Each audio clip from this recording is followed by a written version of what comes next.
Welcome students. आज के हमारे इस लेक्चर में हम हमारी एक्सरसाइज 3.6 के क्वेश्चन नंबर 1 का 5th पार्ट सॉल्व करेंगे। दोस्तों, इस पार्ट में हमें दो इक्वेशंस गिवन है। हमें दोनों इक्वेशन को सबसे पहले लीनियर इक्वेशन में रिड्यूस करना है और उसके बाद उसे सॉल्व भी करना है। तो आइए शुरू करते हैं। दोस्तों, अगर लीनियर इक्वेशन की बात करें तो एक लीनियर इक्वेशन कुछ इस तरीके से दिखाई देती है, जो कि है ax plus by plus c is equal to 0। ये एक स्टैंडर्ड फॉर्म है लीनियर इक्वेशन की। अब जरा आप खुद कंपेयर कीजिए कि आपके पास जो इक्वेशंस गिवन है क्या वो स्टैंडर्ड फॉर्म से मैच कर रही है। बिल्कुल नहीं दोस्तों, जो हमारी स्टैंडर्ड फॉर्म है वहां तो कोई फ्रैक्शन ही नहीं है, बट गिवन इक्वेशन में एक फ्रैक्शन अवेलेबल है लेफ्ट हैंड साइड में, जैसे कि आप देख रहे हैं। तो यानी कि ये जो गिवन इक्वेशन है वो स्टैंडर्ड फॉर्म में नहीं है। इट मींस तभी हमें बोला गया ना कि हमें हमारी गिवन इक्वेशन को सबसे पहले स्टैंडर्ड लीनियर इक्वेशन में रिड्यूस करना है। तो आइए शुरू करते हैं। दोस्तों, हमें किस चीज से प्रॉब्लम है? हमें जो लेफ्ट हैंड साइड में फ्रैक्शन है ना, हमें इसे खत्म करना है, राइट? तो फ्रैक्शन कैसे खत्म किया जाए? अब ये फ्रैक्शन है तो मैं इस फ्रैक्शन को स्प्लिट करके भी तो लिख सकता हूं। जैसे कि देखिए, अगर मैं फर्स्ट इक्वेशन की बात करूं तो 7x minus 2y divide by X Y है, तो मैं इसे ऐसे भी तो लिख सकता हूं ना, सेपरेट करके 7x divide by X Y minus 2y divide by X Y, कोई फर्क नहीं पड़ेगा, राइट? अब दोस्तों, ये 7x divide by X Y, ऊपर भी x नीचे भी x, cancel out. Similarly 2y divide by X Y, ऊपर y नीचे y, ये भी कैंसिल आउट। आंसर आएगा 2 बाई एक्स, और राइट हैंड साइड में तो 5 चल ही रहा है। सिमिलरली ये जो सेकंड इक्वेशन है, इसके साथ भी अगर आप यही चीज करेंगे तो आपके पास ये एक्सप्रेशन बनेगा। अब स्टूडेंट्स, ये जो दो इक्वेशंस हैं ये भी कुछ स्टैंडर्ड फॉर्म जैसी तो नहीं दिख रही, यहां पर भी फ्रैक्शन है। बट जरा रुकिए दोस्तों, ऐसी इक्वेशंस को हम स्टैंडर्ड फॉर्म में कितनी बार कन्वर्ट कर चुके हैं। आप जानते हैं कि अब हमें क्या करना है। ये जो 7 बाय y है, इसे मैं कैसे लिख सकता हूं? Yes, 7 multiply 1 by y। Similarly हम सबके साथ ऐसा कर सकते हैं। उसके बाद मान लेते हैं कि जो 1 बाय y है इसको मैं मानता हूं p, आप कुछ भी अल्फाबेट मान सकते हैं, और 1 बाय x को मैं मान लेता हूं q। अब वैल्यूज को जरा पुट कीजिए, तो ये बन जाएगा 7p minus 2q is equal to 5, और सेकेंड इक्वेशन हो जाएगी 8p plus 7q is equal to 15। अब क्या ये गिवन इक्वेशन हमारी स्टैंडर्ड फॉर्म जैसी है या नहीं? दोबारा से कंपेयर करते हैं। स्टैंडर्ड इक्वेशन जो कि होती है ax plus by plus c is equal to 0। दोस्तों, स्टैंडर्ड फॉर्म में हमें क्या चीजें देखनी होती है? सबसे पहले तो दो टर्म्स ऐसी है इस फॉर्म में जहां पर वेरिएबल प्रेजेंट है, ax प्लस by, ये दो टर्म्स हैं जहां पर दो वेरिएबल्स हैं। उसके बाद लेफ्ट हैंड साइड में एक कांस्टेंट है जिसे मैंने c लेटर से शो किया हुआ है, और फिर राइट हैंड साइड में 0 है। अब यही चीज हमें गिवन इक्वेशन में चेक करनी है। शुरू करते हैं। हमारे गिवन इक्वेशन में अगर लेफ्ट हैंड साइड में फर्स्ट टू टर्म्स को देखा जाए तो हाँ, यहां पर वेरिएबल प्रेजेंट है p एंड q, और दोस्तों हम वेरिएबल को तो किसी भी अल्फाबेट से शो कर सकते हैं। स्टैंडर्ड फॉर्म में x y है, यहां पर p q है, तो कोई प्रॉब्लम नहीं है, वेरिएबल तो है ना। अब आगे चलते हैं। लेफ्ट हैंड साइड में एक कांस्टेंट c भी तो है ना स्टैंडर्ड फॉर्म में। क्या यहां पर कोई कांस्टेंट है? नहीं, कांस्टेंट तो नहीं है लेफ्ट हैंड साइड पर, बट अगर नहीं भी है तो भी चलेगा, कोई बात नहीं। बट राइट हैंड साइड में 0 होना बहुत जरूरी है, बट हमारी गिवन इक्वेशन में राइट हैंड साइड में 0 नहीं है। तो फिर ऐसा करते हैं, जो 5 और 15 है इसे ले जाते हैं लेफ्ट हैंड साइड पर, और जरा देखिए ऐसा करती अब हमारी गिवन इक्वेशन पूरी स्टैंडर्ड फॉर्म में आ चुकी है। फर्स्ट टू टर्म्स के साथ वेरिएबल है, फिर कांस्टेंट भी ऑटोमेटिकली आ गया, और राइट हैंड साइड में 0। परफेक्ट। यानी कि अब हमारे पास जो ओरिजिनल इक्वेशन थी उसे मैंने जनरल लीनियर फॉर्म में कन्वर्ट कर दिया। नाउ अब हमें इसे सॉल्व भी करना है, और ऐसी पेयर ऑफ इक्वेशन को सॉल्व करने के लिए तो हमारे पास बहुत सारे मेथड हैं।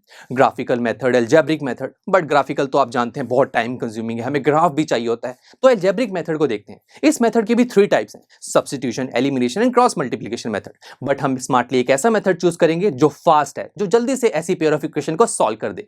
तो चेक करते हैं सब्स्टिट्यूशन मेथड। दोस्तों, इस मेथड में हम कोई भी इक्वेशन से किसी एक वेरिएबल की वैल्यू निकालते हैं और उसे दूसरी इक्वेशन में सब्स्टिट्यूट करते हैं।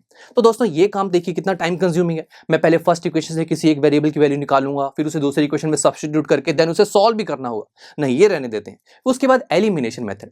इस मेथड में हम हमारी गिवन इक्वेशन से किसी एक वेरिएबल को एलिमिनेट कर देते हैं, और जिस वेरिएबल को हम एलिमिनेट करना चाहते हैं उस वेरिएबल की जो टर्म है वो हम दोनों इक्वेशन में सेम बनाते हैं। जैसे कि देखिए, फर्स्ट और सेकंड इक्वेशन में अगर मैं q को एलिमिनेट करना चाहता हूं तो q वेरिएबल वाली टर्म फर्स्ट इक्वेशन में है 2q और सेकंड इक्वेशन में है 7q, यानी कि ये दोनों अभी सेम नहीं है। तो मुझे पहले इन दोनों को सेम बनाना होगा, फिर जाके मैं एलिमिनेशन मेथड लगा पाऊंगा, यानी कि मेरा एक स्टेप और एक्स्ट्रा बढ़ गया। तो ये भी रहने देते हैं, ये टाइम सेव नहीं करेगा। लास्ट देखते हैं क्रॉस मल्टीप्लिकेशन मेथड। हाँ, ये तो बहुत सिंपल है। इसमें तो देखिए 3 स्टेप्स होते हैं, उसको फॉलो करेंगे और हमारे पेयर ऑफ इक्वेशन के सॉल्यूशन हमारे पास आ जाएंगे। तो शुरू करते हैं। चलिए, इन दोनों पेयर ऑफ इक्वेशन को हम अलग से लिखते हैं और क्रॉस मल्टीप्लिकेशन मेथड से अब हम इसे सॉल्व करेंगे। दोस्तों, क्रॉस मल्टीप्लिकेशन मेथड में हमारा सबसे पहला स्टेप ये होता है कि हमारी गिवन इक्वेशन स्टैंडर्ड फॉर्म में होनी चाहिए, और ये काम तुम्हारा ऑलरेडी हो चुका है, बिकॉज हम हमारी गिवन इक्वेशन को अभी अभी स्टैंडर्ड फॉर्म से ही तो कंपेयर करके आए हैं, that is ax plus by plus c is equal to 0। Perfect. First step तो देखिए ऑटोमेटिकली हो गया। सेकंड स्टेप हमें ये कहता है कि हमें अब हमारी गिवन इक्वेशन से a1 b1 c1 और a2 b2 c2 की वैल्यू को फाइंड आउट करना है। इसके लिए हम हमारी गिवन इक्वेशन को स्टैंडर्ड फॉर्म से कंपेयर करेंगे। अब गिवन इक्वेशन तो 2 है, स्टैंडर्ड इक्वेशन 1 है, तो कोई प्रॉब्लम नहीं है, हम दो स्टैंडर्ड फॉर्म मान लेते हैं। फर्स्ट इक्वेशन के लिए हम ABC की जगह A1 B1 C1 लिख देंगे और सेकंड इक्वेशन के लिए A2 B2 C2। अब देखिए कंपैरिजन तो कर सकते हैं, बट जैसे कि आप देखेंगे कि गिवन इक्वेशन में वेरिएबल P और Q है और स्टैंडर्ड फॉर्म में जो वेरिएबल है वो x और y है। देखिए कंपैरिजन किया तो जा सकता है, बट अगर सेम वेरिएबल्स हो तो कंपैरिजन करना और भी इजी हो जाए।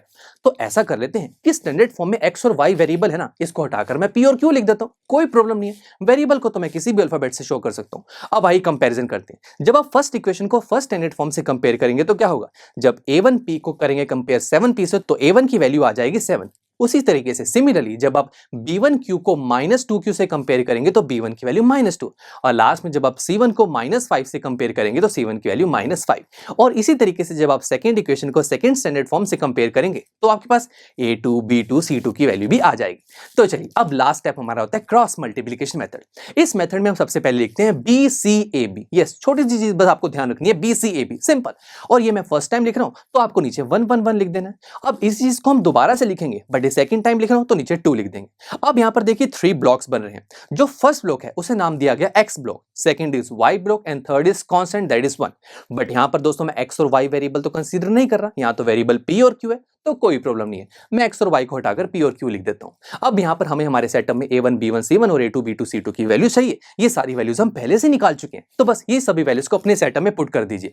तो आइए अब हम हर एक ब्लॉक को सेपरेटली सॉल्व करेंगे। सबसे पहला block that is p block, इसका सॉल्यूशन हम इसके नीचे लिखेंगे that is p divided by denominator में दोस्तों इस ब्लॉक का रिजल्ट आएगा। तो आइए क्रॉस मल्टीप्लिकेशन करते हैं। सबसे पहले जब -2 -15 से मल्टीप्लाई होगा तो आंसर आएगा 30।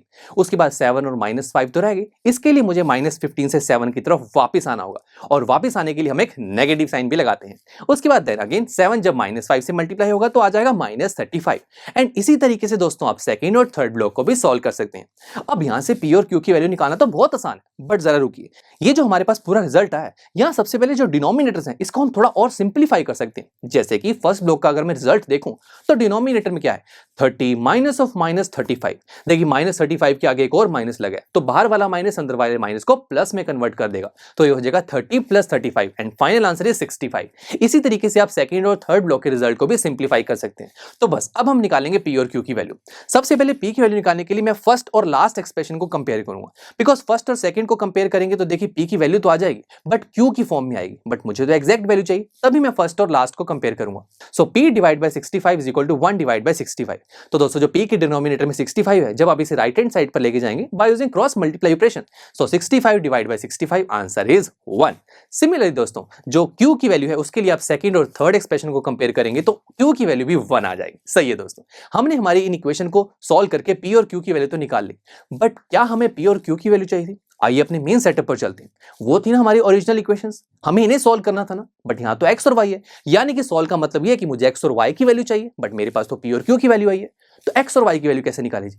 देखिए p और q की वैल्यू आ चुकी है, x y की वैल्यू चाहिए, इन दोनों में क्या कोई रिलेशन है? जरा देखिए। हाँ बिल्कुल, मैंने कुछ लेट किया था ना कि 1/y को हम p लेट कर रहे हैं और 1/x को q, तो आइए इन दोनों एक्सप्रेशंस को पिक करते हैं। अगर 1/y is equal to p है, p की वैल्यू 1 है तो y की वैल्यू क्या होगी? 1। सिंपल, हम इस पूरे एक्सप्रेशन को अगर रेसिप्रोकल कर दें तो y की वैल्यू 1 ही तो आएगी। और इसी तरीके से जब आप सेकंड एक्सप्रेशन में q की वैल्यू को पुट करेंगे तो x की वैल्यू आ जाएगी 1। तो बस यही चीजें तो हमें फाइंड आउट करनी थी दोस्तों, x और y की वैल्यू। चलिए दोस्तों मिलते हैं आपसे नेक्स्ट लेक्चर में, जहां पर हम हमारे इसी क्वेश्चन 1 का 6th पार्ट सॉल्व करेंगे। So see you there.